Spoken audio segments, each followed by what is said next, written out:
Thank ये you अध्यक्ष महोदय सर। और प्रताप। यस यस ये वहाँ पे coaching topper club IAS coaching चलाते हैं, तो पढ़ाते हैं खुद। इस सरकारी नौकरी से इस्तीफा देके ये काम शुरू किया है। कासगंज के रहने वाले हैं सर जी। थैंक यू अध्यक्ष महोदय सर और स्पेशल कन्वीनर महोदय सर और खटी सर के आपने मुझे इतनी अच्छी मीटिंग में मुझे इनवाइट किया हुआ है। डेटा और लगभग बातें आ चुकी हैं, तो 3-4 पॉइंट जो मैसेज में मुझे बताया गया था कि उस पर ही बात करना है। मैं टू द पॉइंट ही बात करूंगा कि हमारा जो फ्रेमवर्क है क्या होना चाहिए और हम सरकार को क्या भेजें, है ना। और जैसे हमारे पास 1931 के भी पॉइंट हैं जो हम लिखें सरकार को, जो डेटा दें, तो 1931 में जो डेटा पॉइंट थे वो क्या थे। 2000 का निजीकरण हुआ है 1991 से, उसके क्या पॉइंट थे 2000 में क्या हुआ, 2001 में क्या हुआ है। और इस निजीकरण का हमें हमारी जो सोसाइटी है वो सारे लोग लगभग कास्ट में सब कुछ आ ही जाएगा, उसको कितना डेवलपमेंट का फायदा मिल रहा है, निजीकरण का हमारी कास्ट को क्या फायदा हुआ, कास्ट वाइज क्या फायदा हुआ है, रिप्रेजेंटेशन कितना बड़ा है। जैसे पीएसयू की संख्या सर मैंने पॉइंट किया था कि ये डेटा हमारे पास होना चाहिए कि हम पीएसयू को हम खत्म कर रहे हैं और ट्रिपल पी मॉडल पे जा रहे हैं, तो वहां से रिप्रेजेंटेशन हमारा किधर शिफ्ट हो रहा है, और अगर शिफ्ट हो रहा है तो क्या हमारी जो कास्ट है या हमारे जो लोग हैं उसकी तरफ शिफ्ट हुआ है कि नहीं है, या जो पैसा हमारा एलोकेट हुआ है वो हमारी जो सेंसस है उसकी तरफ आया है कि नहीं है। ये पॉइंट हमारे उसमें डेटा में होना चाहिए कि ये कैसे रिप्रेजेंट कर पाएंगे वहां पर, हमारे कौन सा पैरामीटर उसमें शामिल किया जाए। दूसरा ये था कि जैसे हमारे पास वित्तीय जो संस्थान है जो फाइनेंशियली इस देश की पॉलिसी को मॉनिटर करते हैं, जैसे मॉनिटर पॉलिसी हमारी है ना, आरबीआई की है, सेबी है, इसमें स्पेशल जो नीति बनाने वाली देश की है उसमें हमारा रिप्रेजेंटेशन कहाँ है, ये स्पेशल एलोकेशन होना चाहिए। इसे ये कहिए कि टॉप लेवल पर जो ब्यूरोक्रेट का जो वो है वहाँ हमारा रिप्रेजेंटेशन कैसे है। जैसे अभी पार्लियामेंट्री जो कमेंट्री होती है हमारी, तो अभी हमारे पास जो मैंने खोजा है, हो सकता है पार्लियामेंट में हो ये डेटा, लेकिन जहाँ तक है मेरे पास ये डेटा नहीं है कि पार्लियामेंट्री कमेटी में हमारा प्रतिनिधित्व कहाँ कितना रहता है। संसद में समितियां जो होती हैं, जब हम किसी वजह से जेपीसीआई, वहाँ पर हमारा क्या डेटा है वहाँ, उसका अभी तक मुझे डेटा नहीं मिला। होता है सब रिप्रेजेंटेशन, हाँ है ना, नहीं जो शेड्यूल कास्ट का में तो रहता है, लेकिन और में जैसे है शेड्यूल कास्ट का भी होता है, शेड्यूल ट्राइब का भी होता है, ओबीसी 300 मेंबर ऑफ पार्लियामेंट है। नहीं जो मैं बताऊंगा, मैंने पूरा लिस्ट भी निकाला हुआ है।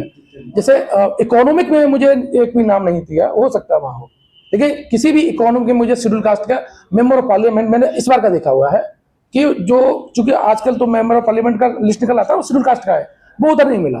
जेपीसी मिल जाएगा, एससी वाले मिल जाएगा, अभी जैसे चंद्रशेखर हैं वो शेड्यूल कास्ट वाले में डाल दिए हैं, वो बात उसकी नहीं है। लेकिन मैं अगर फाइनेंशियल इंस्टीट्यूट में बात करूँ, वहां हमारा अभी तक मुझे नाम बाय सब मुझे नहीं मिला, हो सकता है वो होता हो, लेकिन मैंने सदन के सामने बात रखी है कि ऐसा अगर रह सकता है तो ज्यादा बढ़िया हमारे पास डेटा आ जाएगा, है ना। क्योंकि देखिए सर ये 21वीं डेटा की सदी है सर, जिसके पास ज्यादा डेटा होगा और जितना रिफाइंड डेटा होगा, हाँ बिल्कुल है, तो हम डिमांड भी कर पाएंगे। हमारा उद्देश्य इसका जो मीटिंग का भी उद्देश्य ये है कि हम बजट में अपना एलोकेशन बढ़ा सकें। आपने लगभग पूरा क्लियर कर दिया, क्योंकि इकोनॉमिक्स हमारा सब्जेक्ट भी है और हम तो उस पर ज्यादा ध्यान देते भी हैं।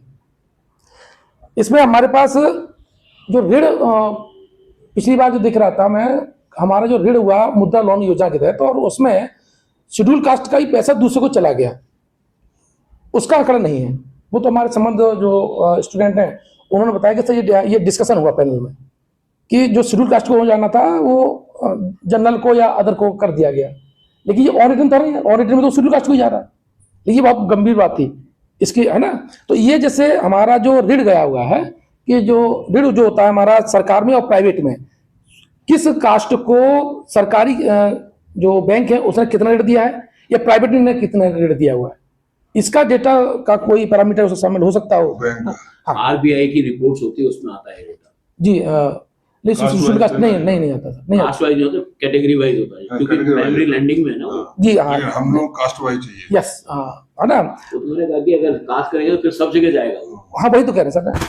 अब जैसे पिछली बार जैसे आरबीआई की गाइडलाइन थी, इसमें हमारे पास ऊपर कहने को तो जाता है कि इनको देना है, लेकिन रियलिटी में वो दिया नहीं जाता है, और वो फाइनल डेटा क्या होता है जो कहते हैं लैप्स हो गया, जो अभी शायद सदन में चर्चा चल रही थी, लैप्स की है, वो वही है, क्योंकि हमारे पास उसका फाइनल डेटा नहीं है। इस बार मॉनिटरिंग पॉलिसी भी नहीं था, वो चर्चा में तो आता है, तो वो डेटा अगर शामिल हो सकता हो सर तो आप उस पर विचार कर सकते हैं इसमें।